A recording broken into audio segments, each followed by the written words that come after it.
Normal Manley Law School had two effects on me. We moved from the academic study of law in the faculty to a practical approach, and I got the opportunity to interact with seasoned practitioners and to learn from them. We also had the benefit of having judges being our tutors. So the late Mr. Justice Ira Rowe, the late Mr. Justice Boyd Carey, and others who would come up, and it wasn't just learning the practical approach to law, it was getting the vast number of stories from them about how the law actually worked and how things actually took place. And that made a huge difference for me. The knowledge I gained from like Mr. Kent Pantry, who was very good. So in making a point in, say, criminal procedure, he would always have a story, a real life story that happened to him during the course of his years of practice. So we got tremendous real world examples of how the principles of law interacted.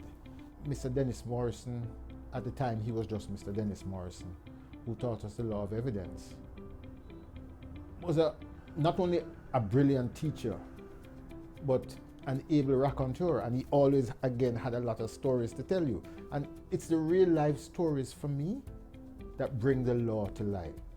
So that you see it's not dead, it's not on a piece of paper. The principal at the time, Mr. Aubrey Fraser, who taught us status rights and obligations, had a practice where in small groups, he'd invite us up to his house to have dinner and a chat. And for reasons unknown to me, I got invited multiple times, to the point where we became friends. Now, he had been a lawyer in Guyana, a judge in Guyana, a judge in Trinidad, and then came to the law school. So he had a vast experience and lots of stories to tell us. And it really made a substantial difference in how you approached the law from a human perspective. And then when I did my internship and had to go to court with Mr. Pantry or Mr. Hibbert or any of the others, tremendous. It really was tremendous. One of the aspects of the law is that, firstly, you never stop learning, because the law is continually developing every day. There are new cases coming out, new precedents being set. You have to be constantly upgrading your skills. But apart from that, the human element is really critical in law. Law is not theoretical. Law is actually dealing with real persons and their problems and finding real solutions that are the most cost efficient for them. And so that is what the law is about.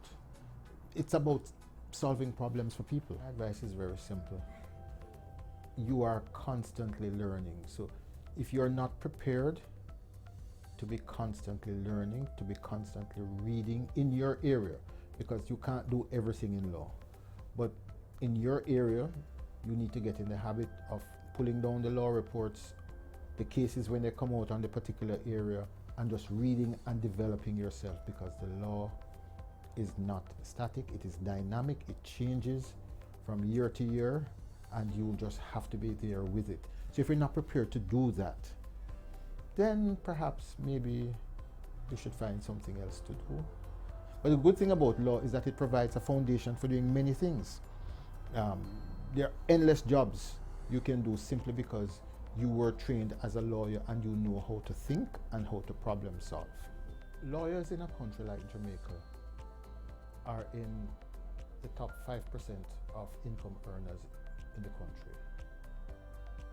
Lawyers, particularly those of my generation who went to the faculty and the law school free of cost, have an especial obligation, as far as I am concerned, to serve the people of the country as much and as best as we can.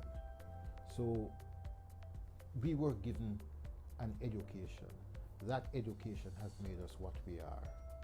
We have an obligation, as they say, to pay it forward, to help as many people as we can, in as many different ways as we can find, whether it be on serving on boards, whether it be in charitable endeavors, whether it be in giving scholarships. We just have to help as many people as we can.